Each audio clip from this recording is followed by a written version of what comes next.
నమస్కారం గురువుగారు. దేవతల్లి. ఎలా ఉన్నారు గురువుగారు? గురువుగారు, హస్త నక్షత్రంలో పుట్టిన వారి గుణ స్వభావాలు ఎలా ఉంటాయి వివరించండి గురువుగారు. హస్తా నక్షత్రానికి అధిపతి చంద్రుడు తల్లి. మ్మ్. హస్తా నక్షత్రానికి అధిపతి చంద్రుడు. చంద్రుడు. ఈ నక్షత్రం వారికి ఎలా ఉంటది అని అంటే మన శకుని లాంటి కౌగిలి. మ్మ్. శకుని లాంటి కౌగిలి అంటే తెలుసారా తల్లి? తెలియదు గురువుగారు. కపట ప్రేమ. అంటే వాళ్ళు ఎక్కువ అబద్ధపు ప్రేమను చూపిస్తారా Yes. అందరి మీద? అవునమ్మా, కపటపు ప్రేమ చూపిస్తారు. మ్మ్. ఒకటి. రెండోది వచ్చేసేసి ఏంటి అని అంటే హస్తా నక్షత్రం వారికి ఎంతసేపు వాడి స్వార్థముతో జీవించాలి. తర్వాత మనసు ఒక్క చోట ఉండదు, ఒక్క చెట్టు మీద నుంచి ఇంకో చెట్టుకి దునకడం. మ్మ్. ఆ వింత వింత కోరికలు ఉంటాయి వీళ్ళకు. మళ్ళీ కుదురు వీళ్ళకు ఉండరు. కుదురుగా ఉండరు. మ్మ్. వింత వింత కోరికలు ఉంటాయి. మ్మ్. మంచిగా ఒకవైపు చల్లగా వేస్తూ ఉంటుంది, అటు బీభత్సమైన వర్షం పడుతుంటే ఆ వర్షంలో ఐస్ క్రీమ్ కావాలి, తడుచుకుంటైనా తినాలి అనే కోరికల్లో ఉంటారు. మ్మ్. ఒకటి. రెండోది సైకోయిజం బాగుంటుంది తల్లి. అంటే నేను చెప్పింది ఇప్పుడు జరిగిపోవాలి, నాకు జరగాల్సిందే అది అని మొండి పట్టు అని అంటారు చూడు. అవును ఆ గురువుగారు. మొండి పట్టు బాగుంటది వీళ్ళ దగ్గర. అసలు ఆ మొండి పట్టులో నుంచి బయటికి రావాలంటే నరకం చూడాలి మనం, మ్మ్. అంత దారుణంగా ఉంటది. తర్వాత ఇంకో విషయం కూడా ఏంటంటే తల్లి, ఈ యొక్క హస్తా నక్షత్రం వారు ఉదయాన్నే లేచి మొదలుగా ఇంట్లో దీపారాధన చేయాలి. దీపారాధన చేసిన తర్వాతనే బయటికి వెళ్ళాలి. దీపారాధన చేయకుండా బయటికి వెళ్ళకూడదు తల్లి, మ్మ్. విన్నావా? తర్వాత రెండవది కూడా ఏంటి అని అంటే చలి జ్వరాలు, జ్వరానికి సంబంధించిన రోగాలు బాగా వస్తాయి వీళ్ళకు కూడా. జ్వరము కానీ జలుబు దగ్గు అంటారు చూసారా, వట్టిగానే జలుబు రావడం, వట్టిగానే దగ్గు వస్తుంది. మామూలుగా నీళ్లు తాగినా కూడా ఆ నీళ్ళ వల్ల వాళ్ళకు జలుబు వచ్చేస్తుంది. వాతావరణం మారినా కూడా వాళ్ళకి జలుబు వచ్చేస్తుంది. అంతటి స్థీనమైన స్థితుల్లో ఉంటారు ఈ హస్త నక్షత్రం. కాకపోతే మాత్రం డెలికేటెడ్ పర్సన్స్, సెన్సిటివ్ బాగా. సెన్సిటివ్ బాగుంటుంది. చాలా డెలికేటెడ్ పర్సన్, చాలా సెన్సిటివ్గా ఉంటుంది అన్ని విధాలుగా. కాస్తంత ఎలా చెప్పాలి నీకు, ఇది గాజు సీసా లాంటి వాళ్ళు. మ్మ్. మనసు విరిగిందంటే ఎవరి దగ్గరికి పోరు.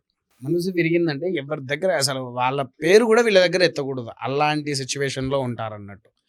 వీళ్ళు ఎక్కువగా వాడాల్సింది ఏంటి అని అంటే అష్టమూలికా గంధము అంటారు. అంటే అష్టగంధము వేరు తల్లి, అష్టగంధము వేరు. ఇది 8 రకాల మూలికలతో, 8 రకాల మూలికలు, 8 రకాల నూనె చుక్కలుతో తయారవుతుంది. ఈ గంధము కూడా ఎంతో అత్యంత విశేషమైంది. ఇంకొకటి ఏంటంటే హస్తా నక్షత్రం వారు ఎక్కువ అప్పు చేయడంలో ముందుంటారు. అప్పు కానీ అట్టి దోషాలు కానీ నివారణ కావాలి అంటే వారు వాడవలసినటువంటి కుంకుమ అష్టమూలికా కుంకుమ. మ్మ్. ఇది ఎప్పుడైనా విన్నావా తల్లి పేరు? లేదు గురువు గారు. అష్టగంధం విన్నాను కానీ అష్టమూలిక వాసన చూడు తల్లి ఒకసారి. అన్ని రకాల చందనాలు కలిపిన స్మెల్ వస్తుంది గురుగారు. ఇది వాటర్ లో కలిపి పెట్టుకోవాలా? వాటర్లోనే కలిపి పెట్టుకోవాలి. పెట్టుకో తల్లి. చాలా ప్రశాంతంగా స్మెల్ కూడా గురుగారు. సోల్ అనేది చాలా రిలాక్సింగ్ గా అయిపోతుంది మాట ఈ స్మెల్ రిలాక్స్ కి చూస్తుంటే. మూడ్ తీసుకువచ్చేస్తుంది అది. అంటే ఈ సైకోయిజానికి ఇదే అనుకుంటా నేనైతే. అవునమ్మా. అండ్ పిల్లల స్వభావం కూడా ఇలాగే ఉంటుందా గురువు గారు? అమ్మో, పిల్లలు మహాముండి గట్టులు తల్లి. వాళ్ళను ఎలా అంటే అసలు ఏ పరంగా అయినా సరే రాత్రి లేచేమని అడిగాడంటే తెచ్చి ఇవ్వాల్సిందే వాళ్ళకు. అవునా? రాత్రి ఏమన్నా అడిగినాము అంటే అది తెచ్చి ఇవ్వాల్సిందే వాళ్ళకు. లేకపోతే టార్చర్ చూపించడంలో పిల్లలు వాళ్ళంతా గట్టికులు ఎవరు ఉండరు వీళ్ళల్లో. ఏ రాశికి చెందిన వాళ్ళు గురువు గారు వీళ్ళు? కన్యా రాశి వాళ్ళు. కన్యా రాశి. కంప్లీట్ గా కన్యా రాశి. కంప్లీట్ గా కన్యా రాశి. ఇంకా ఎటువంటి పరిహారాలు చేసుకుంటే కొంచెం మంచి జరుగుతుంది గురువు గారు వీళ్ళకి? వీళ్ళ తల్లి పరిహారం వచ్చేసేసి ఏంటి అని అంటే వీరు ఎక్కువగా చెయ్యవలసినటువంటి పరిహారము నృసింహస్వామి వారి కవచము కరావలంబ స్తోత్రము అని ఉంటది. కరావలంబ. నృసింహస్వామి కరావలంబ స్తోత్రం ఉంటుంది. ఆ కరావలంబ స్తోత్రాన్ని గనక చదివితే మంచి మేధస్సు, మంచి జ్ఞానము, సకల యోగ్యత అనేటువంటిది వారు పొందడం అనేది జరుగుతుంది. విన్నావా తల్లి? అదొక్కటి ఆచరిస్తే చాలు, వాళ్ళకు సర్వ సౌఖ్యము. ఆ నరసింహస్వామి వారి యొక్క అనుగ్రహము. ఆరాధ్య దైవము కూడా నరసింహస్వామి. నరసింహస్వామి వారిని గనక తలుచుకుంటే వీళ్ళకి కావాల్సిన యోగ్యత కోరికలన్నిటిని కూడా అందింపజేసే శక్తి ఆ నరసింహస్వామి వారికి ఉంటుంది. మరి గురువుగారు, ఈ అష్టమూలిక గంధం ఉంది కదా, రోజు ఉదయమే స్నానం చేసిన తర్వాత నీటిలో కలిపి ధరించాలి. అప్పుడు మన పనులు మనం చూసుకుంటారు. విద్యార్థులైతే స్కూల్‌కి వెళ్ళిపోతారు.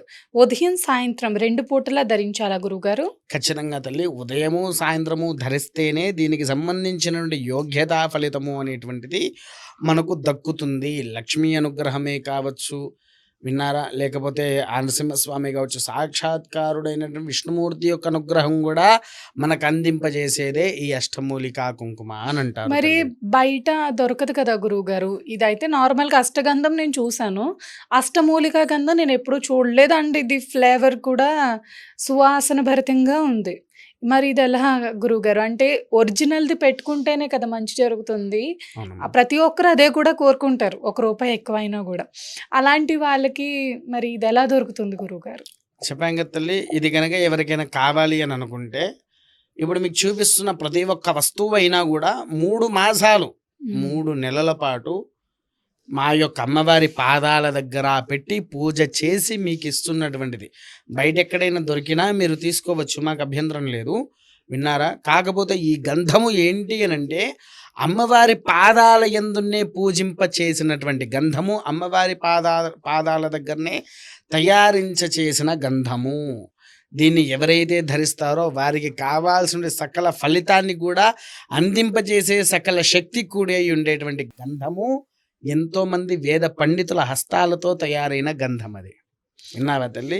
ఈ గంధాన్ని ఎవరైనా కావాలనుకుంటే కింద మనం ఎలాగో నెంబర్ స్క్రోల్ చేస్తూ ఉంటాం కాబట్టి, ఆ కింద వచ్చిన నెంబర్కి ఫోన్ చేస్తే వారి అడ్రస్, దూర ప్రాంతాల వారు కనుక అయితే తల్లి, వారికి ట్రావెల్ ఛార్జెస్తో సహా దీని ఛార్జెస్ తీసుకుంటాము. అంటే కొరియర్ చేస్తాం కదా, కొరియర్ చేసినందుకు ఛార్జెస్ ఉంటాయి కదా, ఆ ఛార్జెస్తో పాటు ఈ ఛార్జెస్ కలిపే తీసుకుంటాము. చక్కటి పరిహారాలు, చక్కటి పరిష్కారాలు తెలియచేసినందుకు ధన్యవాదాలు గురువుగారు. నమస్కారం. మహాదేవ తల్లి.